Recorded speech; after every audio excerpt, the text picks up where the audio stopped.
As we read through the book of Numbers, of course, some of the stories are gripping. You know, the story about the bronze serpent and about Balaam and Balak later on. If you've not read these stories, they're just fantastic. The story we did in the last video in this series about the spies who go into Canaan and give a bad report and the reaction.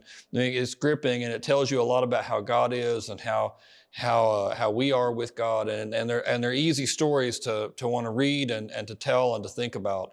But then there's a lot of Numbers, and in fact, a lot of Leviticus, Numbers, well, Exodus, Leviticus, Numbers, and Deuteronomy, all four of the books there in a row that have big sections of law or ceremony in there, ritual in there, and sometimes, or genealogies. Sometimes it's harder to read those. You can be chewing through your Bible and hit a big section like that, and there can be this temptation just to kind of skim over it, you know, or hit the high points of it and not really dig too deep. And so the lesson this week is on one of those chapters in Numbers. We're trying to go through the book of Numbers and give you an honest appreciation of the book, and there's some of those chapters in there. And so I wanted to cover one of those and talk about it just a little bit. But I think there's lessons in there, even though it really deals with ritual and the sort of ritual not only that we don't do anymore, but that even for people who know quite a bit about their Bible, it might have been one of those things that you just never really heard about or kind of skipped over. So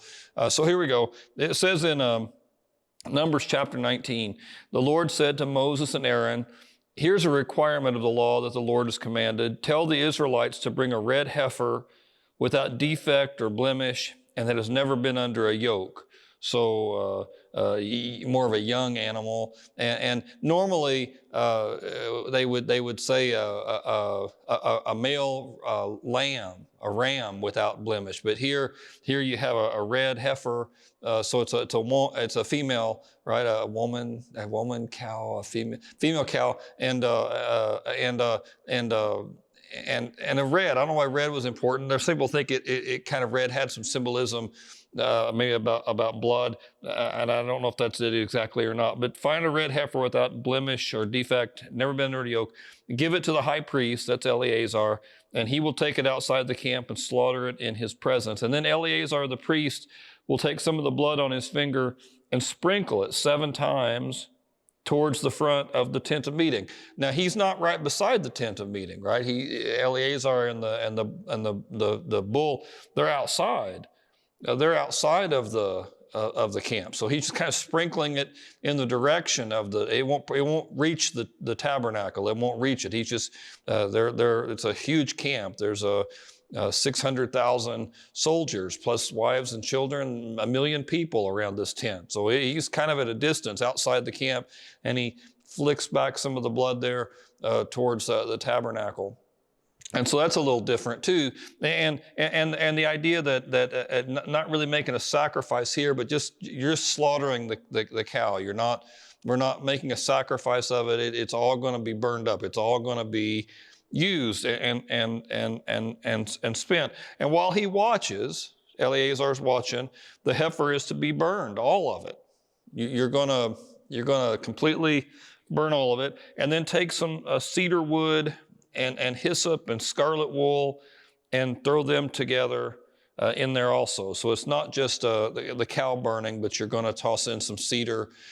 Cedar, other than the fact that it kind of has a fragrant aroma, there's no reason necessarily to use cedar. There's some traditions that say that the cross was a big cedar log, but that's just tradition, and I don't know if it's tradition that's very reliable. When it talks about hyssop, David talks about hyssop in Psalm chapter 51. He says that hyssop would be used in the cleansing of his sin with Bathsheba. He kind of compares himself to a leper who needs cleansing with hyssop. Jesus, while he's on the cross, is given something to drink with a sponge that's put on a hyssop branch. And so hyssop's kind of tied to a couple of things there, and maybe that's part of the thinking. Scarlet, besides being the color of blood, was also the color of the tabernacle. It was mostly scarlet curtains. It was the garments of the high priest. He was dressed in scarlet. And And it was a scarlet rope that was put by Rahab outside the city. Scarlet kind of has symbolism all through the Bible. So all of these things, the hyssop and the scarlet and the cedar, should evoke sacrifice. You put it in with this heifer that has been completely burned up. And then after that, the priest is going to wash his clothes and bathe himself with water and then come in the camp, and he'll still be kind of separated. He's unclean. And he'll be that way for the rest of the day. And the person who burns it must wash his clothes and bathe with water, and he too will be unclean. Now, here's the part of ritual. If your eyes haven't glazed over already, like what am I learning about red heifers for? I don't even know what a hyssop is. Why do I? So if you're at that point, okay, now we're kind of getting into the crux of why all this was done, and it's this notion of being clean before God. And clean, I guess it talks about taking a bath here. So at some level, clean was cleaning yourself up. But when it talks about clean and unclean, it's talking about a ritual purity before God. That God is so holy and that we're not, and that we need to be cleaned before we can approach a holy God. And that there were certain things that would take you out of that state of cleanness. And the big one, the one that always gets tied in there, is anything associated with death or dying. God is life, and so anything associated with death or dying would make you unclean. If you touched a dead body, you'd be unclean. If you were in a house where there was a dead body, that could make you unclean. Leprosy certainly made the leper unclean, and he would have to announce that to anybody who came close. I'm unclean, I'm unclean. But if you touched a leper, you touch the leper too, that would be enough to make a person unclean and not worthy of. And it wasn't sinful to be unclean. It wasn't sinful. I mean, just because you're unclean doesn't mean you're in bad shape, but you needed to deal with it. You needed to fix it. And it was a constant reminder of our fallen nature. I mean, that we're just barely able to hold on to our cleanness at all. That our whole world, it's just so easy to fall into a state where you can't be in front of a holy God. And for the people here, it was a constant reminder. And he says, a man who's clean will gather up the ashes of this heifer and the cedar and the hyssop and the scarlet, and will keep it in a place outside the camp, and it's to be kept to make people clean. It'll purify, right?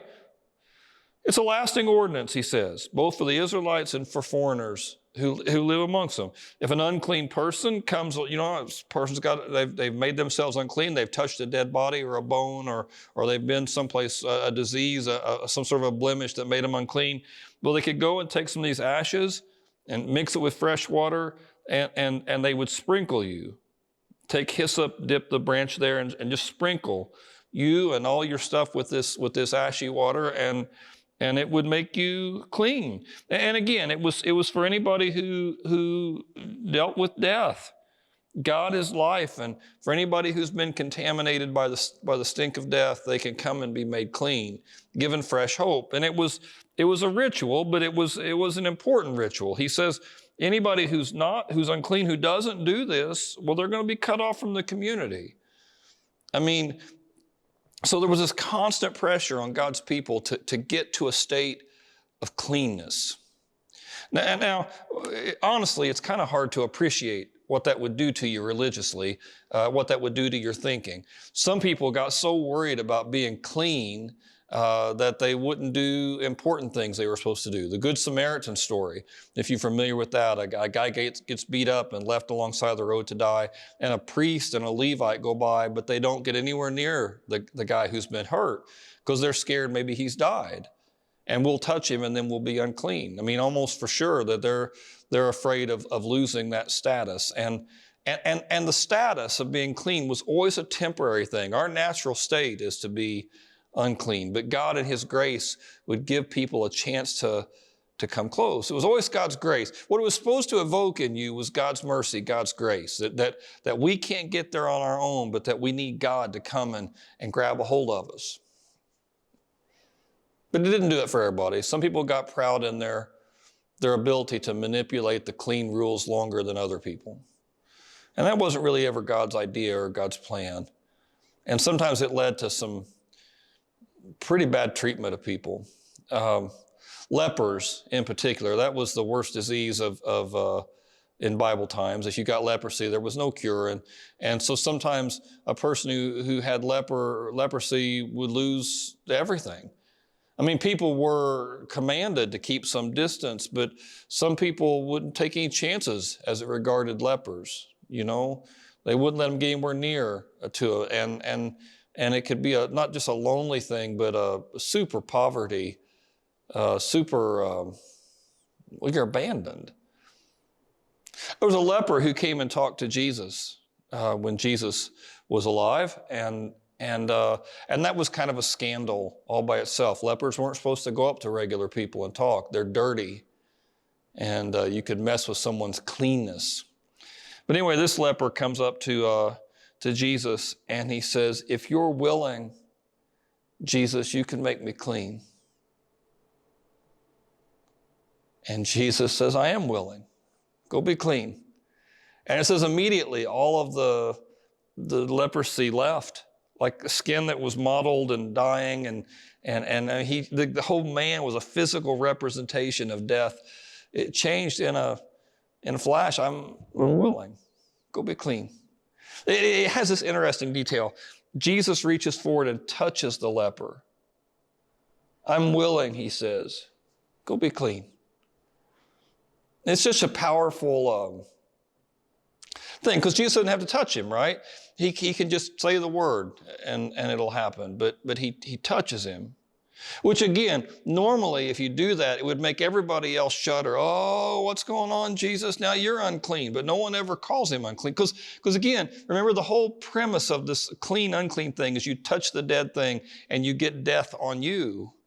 And in our world, you're going to have death on you all the time from different illnesses or sicknesses or people, funerals. But Jesus touches this man, and it's obvious that life is flowing out of Jesus, because God is life, and Jesus is life.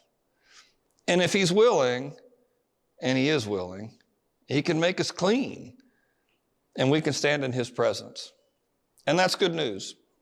Even all the way back in Numbers, it's foreshadowing of something that we have. We don't need ashes or a red heifer anymore. We can just lean into Jesus. He's willing to heal us.